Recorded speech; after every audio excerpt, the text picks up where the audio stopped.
بسم اللہ الرحمن الرحیم۔ السلام علیکم۔ کبھی کبھی زندگی انسان کو ایسی جگہ لا کر کھڑا کر دیتی ہے جہاں فیصلہ بھی مجبوری ہوتا ہے اور صبر بھی عبادت بن جاتا ہے۔ یہ کہانی ہے ہر اس عورت کی جو ہر صبح مسکراتی ہے لیکن رات کو اللہ کے سامنے ٹوٹ جاتی ہے۔ یہ کہانی ہے اس شوہر کی جو پردیس کی روشنی میں کام کرتا ہے لیکن اس کا دل ہر وقت پاکستان کے اس گھر میں رہتا ہے جہاں اس کی بیوی اس کا انتظار کر رہی ہوتی ہے۔ نکاح کے بعد جب زندگی کے خواب بننے جا رہے تھے، جب بیوی نے مہندی لگی ہتھیلیوں سے اپنا گھر سجایا تھا، جب دونوں نے سوچا تھا کہ اب سب کچھ ساتھ ساتھ ہوگا، اسی وقت تقدیر نے ایک اور امتحان لکھ دیا۔ شوہر کے پاس نوکری کا ایک موقع آیا، پردیس کا موقع، جہاں پیسہ تھا لیکن اپنے لوگ نہیں تھے، جہاں مستقبل تھا لیکن گھر کی چھت نہیں تھی۔ بیوی نے سنا تو اس کا دل زور سے دھڑکا، اس کی آنکھوں کے سامنے اندھیرا سا چھا گیا، لیکن زبان سے صرف اتنا کہا، اللہ بہتر کرے گا۔ یہاں سے صبر کی اصل کہانی شروع ہوتی ہے۔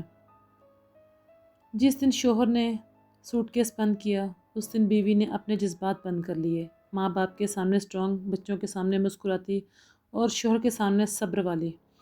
لیکن جب دروازہ بند ہوا اور گھر میں خاموشی اتری تو اس عورت نے پہلی دفعہ محسوس کیا کہ تنہائی بے آواز کر دیتی ہے۔ رات کو جب فون آتا تو وہ اپنی تھکی ہوئی آواز چھپا لیتی، میں ٹھیک ہوں کہہ کر اپنے آنسو تکیے میں چھپا لیتی۔ یہ وہ آنسو تھے جو صرف اللہ دیکھتا ہے۔ اللہ تعالیٰ قرآن میں فرماتا ہے، بے شک اللہ صبر کرنے والوں کے ساتھ ہے۔ مگر جب صبر زندگی بن جائے، جب ہر دن انتظار ہو، جب ہر رات دعا ہو، تو صبر صرف لفظ نہیں رہتا، عبادت بن جاتا ہے۔ بیوی جب صبح نماز کے بعد ہاتھ اٹھا کر کہتی ہے، یا اللہ میرے شوہر کو اپنی حفاظت میں رکھ، تو وہ صرف دعا نہیں کرتی، وہ اپنا درد اللہ کے حوالے کر دیتی ہے۔ محلے والے پوچھتے ہیں شوہر کب آ رہا ہے، کوئی کہتا ہے اکیلی رہتی ہو، مشکل ہوتا ہوگا، کوئی کہہ دیتا ہے پردیس والے مرد بدل جاتے ہیں۔ ہر بات دل پر تیر بن کر لگتی ہے، لیکن وہ عورت صرف اتنا کہتی ہے، اللہ سب دیکھ رہا ہے۔ یہاں صبر کا ایک اور درجہ ہوتا ہے، لوگوں کے الفاظ کا صبر۔ دن گزر جاتا ہے لیکن رات رک کر پوچھتی ہے، تم ٹھیک ہو؟ بیوی تہجد میں اٹھ کر جب سجدے میں گرتی ہے تو اس کی ہچکیاں بھی دعا بن جاتی ہیں، یا اللہ مجھ سے زیادہ میرے شوہر کا دل دکھتا ہوگا، اسے بھی صبر عطا فرما، اسے بھی میری طرح ہمت دے۔ یہ ہوتا ہے صبر کی انتہا، جب اپنے درد سے زیادہ دوسرے کے درد کا خیال آئے۔ اگر آپ بھی ان عورتوں میں سے ہیں جس کا شوہر پردیس میں ہے تو یاد رکھیے، اللہ کبھی کسی کا صبر ضائع نہیں کرتا۔ جو آنسو اللہ کے لیے بہتے ہیں وہ کبھی بیکار نہیں جاتے۔ رات گزر جاتی ہے، صبح آ جاتی ہے لیکن انتظار کہیں نہیں جاتا۔ سورج نکلتا ہے لیکن اس گھر کی دہلیز پر اب بھی دو جوتے کم ہوتے ہیں۔ بیوی اٹھتی ہے، بچوں کو تیار کرتی ہے، ناشتہ بناتی ہے، گھر سنبھالتی ہے اور پھر ایک لمحے کو رک کر سوچتی ہے، کاش آج وہ ہوتا۔ شوہر کے جانے کے بعد صرف گھر خالی نہیں ہوتا، ذمہ داریوں کا وزن دگنا ہو جاتا ہے۔ بجلی کا بل، بچوں کی فیس، دوائی، گھر کی مرمت، ہر فیصلہ، ہر ٹینشن اب اس عورت کے کندھوں پر ہوتی ہے۔ وہ چاہتی ہے کسی سے پوچھے میں کیا کروں، لیکن پھر یاد آتا ہے کہ شوہر ہزاروں میل دور بیٹھا ہے۔ اسی لمحے وہ صرف ایک ہی جگہ جا سکتی ہے اور وہ ہے اللہ کا در۔ رسول اللہ صلی اللہ علیہ وسلم نے فرمایا، دنیا مومن کے لیے قید خانہ ہے، اور جب عورت کے شوہر پردیس میں ہو تو وہ قید خانہ اور بھی تنگ محسوس ہوتا ہے۔ مگر وہی عورت جب صبر کرتی ہے، جب ہر مشکل اللہ کے حوالے کرتی ہے تو وہ صرف مظلوم نہیں رہتی، وہ مقبول ہو جاتی ہے۔ اللہ فرشتوں سے کہتا ہے، دیکھو میری بندی کو، اکیلی ہے مگر مجھ پر بھروسہ ہے۔ بچے جب اسکول سے ایوارڈ لے کر آتے ہیں تو بیوی کے چہرے پر مسکراہٹ ہوتی ہے لیکن آنکھوں میں نمی۔ وہ ایوارڈ دے کر کہتی ہے، ابو کو ویڈیو کال دکھا دو، مگر دل کے اندر ایک آواز ہوتی ہے، کاش وہ یہاں ہوتے۔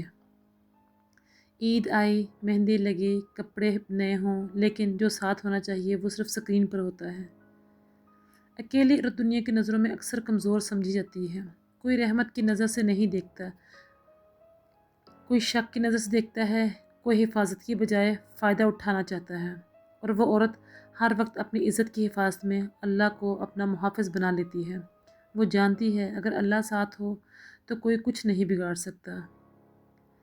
اور ادھر پردیس میں شوہر وہ بھی ہنس کر بات کرتا ہے، سب ٹھیک ہے کہتا ہے، لیکن جب رات ہوتی ہے کمرے کی تنہائی اسے بھی رلا دیتی ہے۔ وہ پیسہ کما رہا ہوتا ہے لیکن ہر نوٹ کے ساتھ اپنی بیوی کی کمی محسوس کرتا ہے۔ وہ بھی سجدے میں گر کر کہتا ہے، یا اللہ میری بیوی کو ہمت دے، اسے اکیلا محسوس نہ ہونے دے۔ یہ ہوتا ہے صبر کا رشتہ، جو فاصلے سے ٹوٹتا نہیں بلکہ اور مضبوط ہو جاتا ہے۔ اللہ تعالیٰ فرماتے ہیں، اور ہم ضرور تمہیں آزمائیں گے کچھ خوف، بھوک اور مال اور جان کے نقصان سے، اور صبر کرنے والوں کو خوشخبری دے دو۔ یہ خوشخبری اس دنیا میں بھی ہوتی ہے اور آخرت میں بھی، مگر شرط ایک ہی ہے، صبر، شکوہ نہیں۔ کبھی کبھی وہ ٹوٹ جاتی ہے، وہ بیوی کبھی کبھی ٹوٹ جاتی ہے، کبھی چیخنا چاہتی ہے، کبھی کہتی ہے بس اب اور نہیں، لیکن پھر قرآن کھول کر پڑھتی ہے، نماز پڑھتی ہے اور اپنے دل کو سنبھالتی ہے۔ اللہ میرا حال جانتا ہے، اور وہ پھر سے اٹھ کھڑی ہوتی ہے، صرف اللہ کے لیے، صرف اپنے گھر کے لیے، اپنے بچوں کے لیے اور اپنے شوہر کے لیے اور اپنی عزت کے لیے۔ اگر آپ بھی اس کہانی کا حصہ ہیں، اگر آپ بھی انتظار میں ہیں، تو یاد رکھیے اللہ کا امتحان کبھی بے وجہ نہیں ہوتا۔ جس رشتے کو اللہ کے حوالے کر دیا جائے اسے فاصلے کمزور نہیں کرتے۔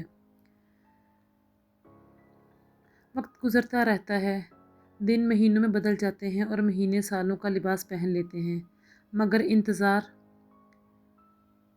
وقت کا محتاج نہیں ہوتا۔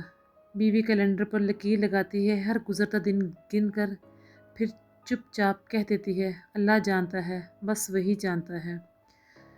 کچھ درد ایسے ہوتے ہیں جو چیخ کر نہیں، خاموش رہ کر مار دیتے ہیں۔ یہ وہ درد ہے جو بیوی اپنے ماں سے بھی بیان نہیں کرتی، بہن سے بھی نہیں، دوست سے بھی نہیں، کیونکہ وہ جانتی ہے ہر کوئی سن نہیں سکتا اور ہر کوئی سمجھ نہیں سکتا۔ اس لیے وہ اپنی بات صرف اللہ سے کرتی ہے۔ کبھی سجدے میں اس کے لب لرز جاتے ہیں، آنکھوں سے آنسو گر جاتے ہیں، دل چیخ کر پوچھتا ہے، یا اللہ کیا میرا صبر کم پڑ گیا؟ مگر پھر اسے حضرت یعقوب علیہ السلام یاد آتے ہیں، جو اپنے غم کے باوجود کہتے تھے، میں اپنا غم اور اپنی پریشانی صرف اللہ سے بیان کرتا ہوں۔ اور وہ عورت سمجھ جاتی ہے کہ شکایت بندوں سے نہیں، رب سے ہوتی ہے۔ یہ لمحہ اس کے صبر کو عبادت بنا دیتا ہے۔ جب گھر بالکل خاموش ہوتا ہے، جب بچے سو چکے ہوتے ہیں، جب دیواروں کی بھی آواز نہیں ہوتی، اس وقت شیطان وسوسے ڈالتا ہے، کب تک؟ تمہاری قربانی کا کیا فائدہ؟ وہ واپس بھی آئے گا یا نہیں؟ اور وہ عورت قرآن اٹھا کر شیطان کو جواب دیتی ہے۔ اس کے بعد یاد آتا ہے کہ اللہ نے فرمایا، اللہ کسی جان کو اس کی طاقت سے زیادہ تکلیف نہیں دیتا، یعنی اگر یہ درد ملا ہے تو سمجھ لو طاقت بھی اللہ نے دی ہے۔ کبھی بچے بیمار پڑ جاتے ہیں، ڈاکٹر پوچھتا ہے فادر کہاں ہے؟ بیوی ایک لمحہ چپ ہوتی ہے، پھر کہتی ہے پردیس میں۔ اس ایک لفظ کے پیچھے ہزاروں آنسو چھپے ہوتے ہیں۔ کبھی کوئی فیصلہ لینا ہوتا ہے، گھر بدلنا، بچوں کا اسکول یا کوئی مشکل گھڑی، اور وہ سوچتی ہے کاش آج وہ یہاں ہوتے، مگر پھر اللہ کے نام لے کر خود فیصلہ کرتی ہے اور خود ذمہ داری اٹھاتی ہے۔ یہ ہوتی ہے عورت۔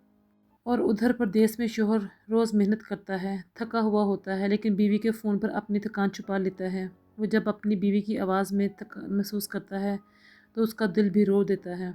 وہ سوچتا ہے میں یہاں پیسے کے لیے ہوں اور میری بیوی وہاں صبر کے لیے، اور وہ بھی سجدے میں خود کو اللہ کے حوالے کر دیتا ہے۔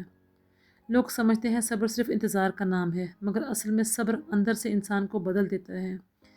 یہ عورت جو کبھی چھوٹی چھوٹی باتوں پر رو دیتی تھی، اب طوفانوں کے سامنے بھی اللہ کا نام لیتی ہے۔ یہ وہ برکت جو صرف صبر سے ملتی ہے، جو صرف درد کے بعد آتی ہے۔ اللہ اس عورت کو اندر سے مضبوط کر دیتا ہے کہ وہ خود حیران ہوتی ہے، یا اللہ یہ طاقت مجھے کہاں سے مل رہی ہے؟ اور جواب ہوتا ہے مجھ سے۔ اگر آج آپ بھی اس کہانی کے اس موڑ پر کھڑی ہیں جہاں صبر حد سے گزرتا لگتا ہے، تو یاد رکھیے اللہ کی رحمت اکثر امتحان کے بالکل بعد ہوتی ہے۔ جب انسان ٹوٹ کر بھی اللہ سے جدا نہ ہو تو سمجھ لو وہ جیت چکا ہوتا ہے۔ یا اللہ تو سب سے بہتر جانتا ہے، وہ راتیں جو کسی نے نہیں دیکھی، وہ آنسو جو صرف تو نے گنے، یا اللہ جس عورت کا شوہر پردیس میں ہے اور وہ اکیلی اپنا گھر، اپنی عزت اور اپنے بچوں کی ذمہ داری اٹھا رہی ہے تو اسے اپنی حفاظت میں لے لے۔ یا رب اس کے دل کا بوجھ تو ہلکا کر دے، اس کے صبر کو کمزوری نہ بنا بلکہ اسے اس کا زیور بنا دے۔ یا اللہ جب لوگ اسے تنہا سمجھیں تو اسے محسوس کرا کہ تو اس کے ساتھ ہے۔ یا رب اس عورت کے آنسوؤں کو اس کے لیے رحمت بنا دے، اس کے سجدوں کو قبول فرما لے اور اس کے صبر کا اجر اس کی سوچ سے زیادہ عطا فرما۔ یا اللہ جو شوہر پردیس میں ہیں، محنت کر رہے ہیں، گھر سے دور، بیوی سے، بچوں سے دور، تو اس کی تھکان کو عبادت بنا دے،